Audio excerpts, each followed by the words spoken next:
We are in the heart of summer heat.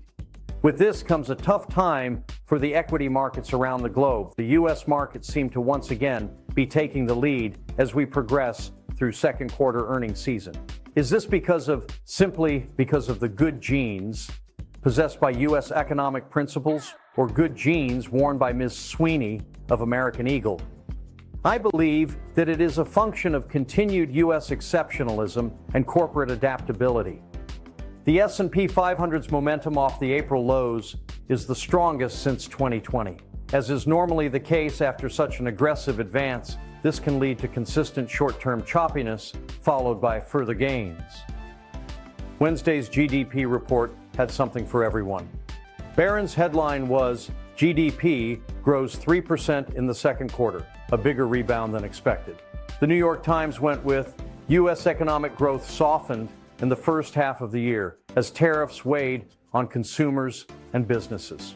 Both were accurate. Real GDP grew a stronger than expected 3.0%, while real final sales to domestic purchasers slowed to 1.1%.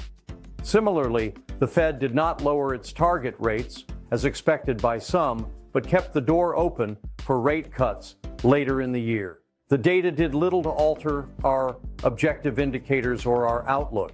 As we discussed last week, our base case is that the economy muddles through, generating enough activity to avoid recession, but far from strong enough to force the Fed to raise rates. While the economic indicators, as a backdrop, are giving mixed messages, the technical evidence is decisively bullish. Of course, it is not perfect. Stocks are overbought and sentiment is optimistic, heading into a seasonally weak time of the year. Despite the blemishes, the U.S. stock market is acting like it normally does coming off a major low. 1. The breadth thrusts after the April 21st retest indicated an uptrend was underway. 2.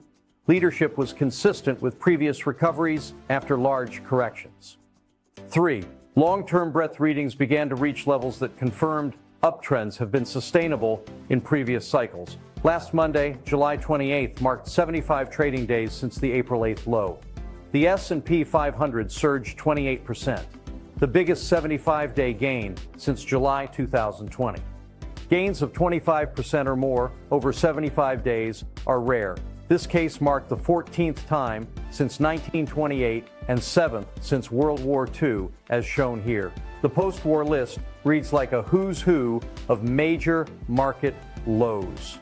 Note, we screened out repeat signals for 6 months, and the 25% threshold was first met on July 24th, 2025. Returns have been mixed over the short term, reflecting an overbought condition after such powerful gains. Intermediate term gains have been well above average. Post-war, the S&P 500 has been up every time 6 and 12 months later, with median gains of 13.3% and 21.6%, respectively. Besides the economy showing unbridled consistency and manageable growth, earnings so far have continued to be impressive. 12% earnings growth year over year is very solid. As a result, strategists across the board are raising price targets on S&P 500 index after dramatic decline in the tariff tussle. It is really quite frustrating that they all lowered their respective price targets when the tariffs were announced, and they are all now clamoring to raise them, now that the markets digested this uncommon political change-up. Looking at earnings growth going back to 2019, just prior the COVID debacle, it is clear why U.S. markets have continued to show outperformance. See the progression of earnings here, comparing the U.S. market's CAGR, compound annual growth rate, with that of the major countries of the world. Strong rallies often pause 3 to 4 months off the low, then head much higher.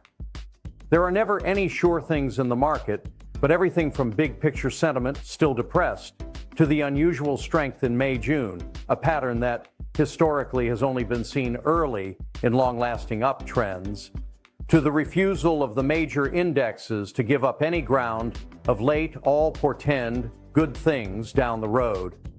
However, while we offer no predictions, history also tells us that strong market rallies off of major lows often run into some resistance 3 to 4 months after the low. Sometimes it can take the form of a big shakeout, and sometimes it means a few weeks of rest and correction. But the vast majority of the time, things do get a bit tricky in that time frame. I have taken the time to illustrate these cases dating back to the late 1990s to give texture to what we could expect in the short run. Now, it must be remembered that this tends not to be a beginning to the end, but rather a pause that has historically refreshed the bull's energy. The recovery after the 2009 debacle is a classic example. Following a bottom in early March, the S&P rallied hugely into early mid-June before pulling back for a total of 3.5 weeks, and then began its next leg up. The 2003 example was very similar, with the market emerging from its 3-year bear market, the long bursting of the internet bubble, in March of that year, and having an excellent run into mid-June. But that was followed by a 7-week sideways consolidation before the rally resumed. The summer-fall plunge in 1998, due to the Russian ruble crisis and the blow-up of long-term capital management, a massive hedge fund at the time, got going after a bottom in October of that year. But once again, 3 months or so after the low, marked a digestion phase, which in this case became a 2-month up and down rest period. Last but not least is 2020, which showed action somewhat similar to this year's rapid plunge and recovery pattern. This one was a bit different, as the market saw a shakeout down 5.9% in one day, and shorter consolidation, about 3 weeks in total, that began a bit sooner, 2.5 months from the low, than the other examples, but the general vibe is the same. Now, do these historical precedents guarantee that the market is set to hit some resistance in the near future? Of course not. In fact, given that we're now 3.5 months from the April panic low, the longer the current market goes without a pullback, it makes you wonder if something larger, in a bullish way, is going on. Remember, it's the unusual action, persistent strength, or weakness that often reveals a market's true character. Having said that, when you combine the time frame of this rally with the stalling out seen in many growth areas, this is one reason we've cut back on new buying and pulled in our horns of late. It would be normal and natural for the market and growth stocks to hit a few air pockets here, with some names cracking while stronger ones hold up and fresh names emerge.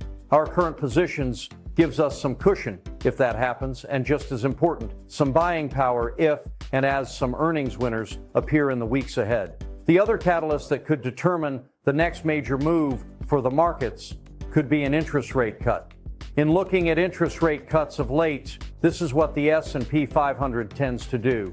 Note that defensive sectors tend to have difficulty, yet the overall index has historically benefited from a decrease in the cost of capital. Key takeaways: 1-year and 4-year cycles are peaking. August-September is the worst 2-month period. Sentiment composites indicate widespread complacency. If correction relieves optimism, the Fab 5 model would indicate a buying opportunity or the start of a bigger decline. Of course, these patterns should not be taken too literally, and they can look terribly misleading when the market reacts to unexpected news, such as the magnitude of Trump's Liberation Day tariffs. The cycles showed equities heading for new highs that month, but what they do indicate right now is that the seasonal and cyclical tailwinds are turning into headwinds. The calendar alone is discouraging, as indicated by the ACWI's mean 2-month returns for August-September since 1987. As shown in the chart here, no other 2-month span has been negative. If the current earnings data live up to the bullish expectations reflected by the sentiment data, then equities may be able to withstand the headwinds and the optimism will linger. But if they don't, will the response lead to a positive or negative outcome? In a positive outcome, a correction would relieve the excessive optimism to such an extent that the sentiment component would rise to neutral, offsetting whatever indicator deterioration would be evident in the tape component. With monetary and earnings components also holding up and the overall model reading no worse than neutral, the improved sentiment could indicate a buying opportunity ahead of rallying into year-end.